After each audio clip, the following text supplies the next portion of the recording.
Ya, kita akan melakukan analisis pemain baru Arema FC, Abel Kamara, yang diproyeksi akan menjadi target man menggantikan Carlos Portes. Ya, ini merupakan formasi terakhir kali Kamara sebelum pindah ke Arema FC. Bersama Belenenses, tim asal Portugal, ia bermain dengan sistem 4-2-3-1 sebagai striker tunggal. Pola ini tentunya tak asing bagi Arema FC. Pun demikian, Kamara juga kerap bermain dengan menggunakan sistem 3 back. Yap, dengan formasi 3-5-2 bersama Pinho di depan. Formasi 4-4-2 pun ia pernah bermain bersama Belenenses. Menariknya, ia bukan hanya bisa bermain sebagai posisi striker tunggal di depan, ia bisa bermain di winger kanan atau gelandang kanan seperti di grafis ini. Lalu dari heatmap, pergerakan Abel Kamara terbilang cukup aktif untuk menjelajahi segala penjuru lapangan. Warna merah artinya dominasi yang dimiliki Abel dalam bergerak. Lalu dari presentasi posisi, 48% Abel dominan diletakkan di posisi striker, disusul gelandang kanan dan winger kanan. Setiap pelatih akan suka dengan pemain yang multi posisi.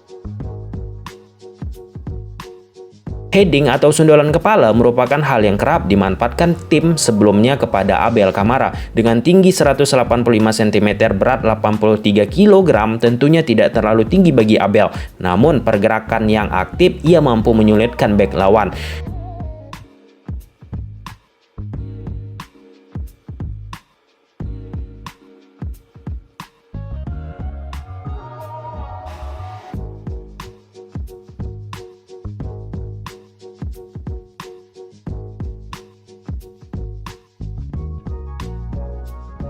Kalau kita bicara Arema selama Piala Presiden berlangsung, yap, teori bola-bola lambung atau crossing yang kerap dilakukan berulang-ulang terus-menerus oleh pasukan Eduardo Almeida, tentunya ini bisa dimaksimalkan oleh Abel. Namun Abel tentunya perlu beradaptasi dengan kompetisi Liga 1 Indonesia.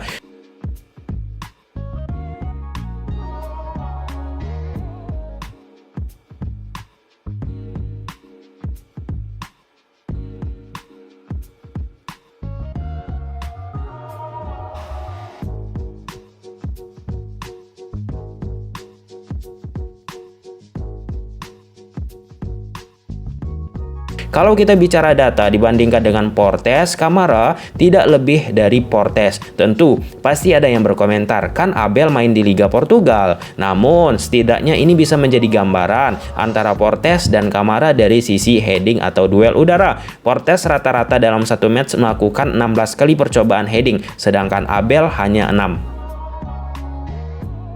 Beberapa kali Abel Kamara terbilang tidak cukup menggembirakan dari sisi tendangan jarak jauh. Beberapa tendangan yang ia lakukan melintir dari tiang gawang.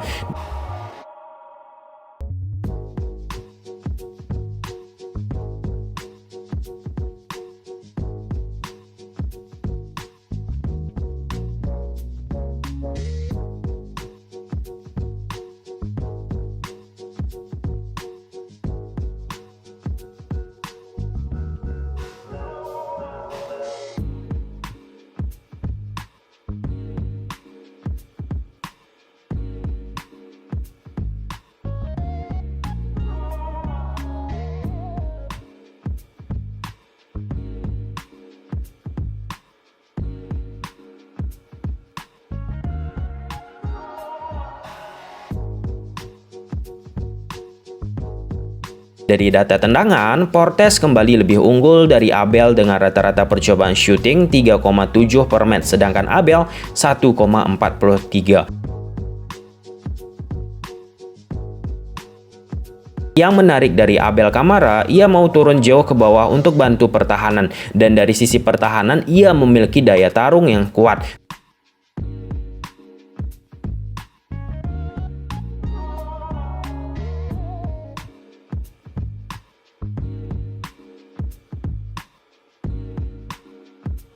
Tentunya cukup menarik seorang striker yang kuat juga dari sisi bertahan.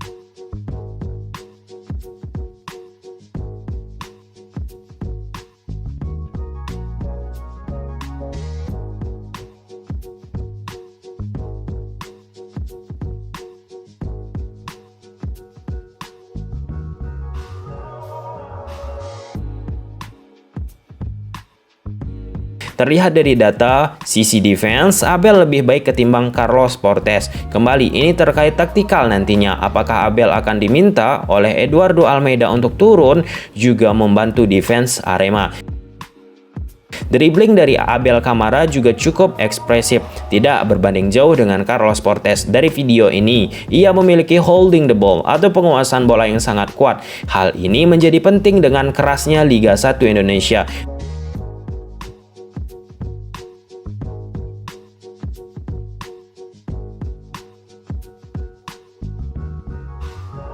Namun yang menjadi catatan, rumput di Liga Portugal rata, sedangkan di Liga 1 acap kali kadang bergelombang, bahkan sampai dengan becek berair bergelombang, apapun itu namanya.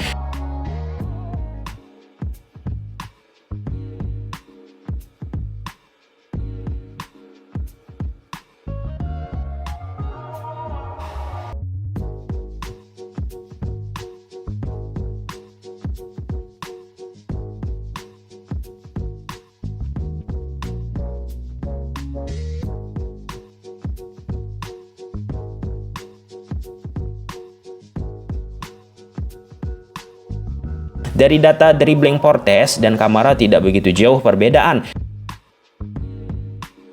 Tentunya target man atau striker tak lepas dari kemampuan mencari ruang. Kamara memiliki atribut tersebut untuk membuka ruang atau menarik perhatian lawan, sehingga rekannya dapat space ruang untuk memanfaatkan celah yang ada.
Dari sisi XG atau expected goals, seberapa besar peluang atau angka harapan gol yang diciptakan oleh pemain tersebut? Portes kembali unggul dengan nilai 0,67, sedangkan Kamara 0,23. Kembali akan muncul template statement di kolom komentar dengan komentar kan beda antara Liga 1 dan Liga Portugal. Bagaimana menurut kalian? Silahkan berkomentar.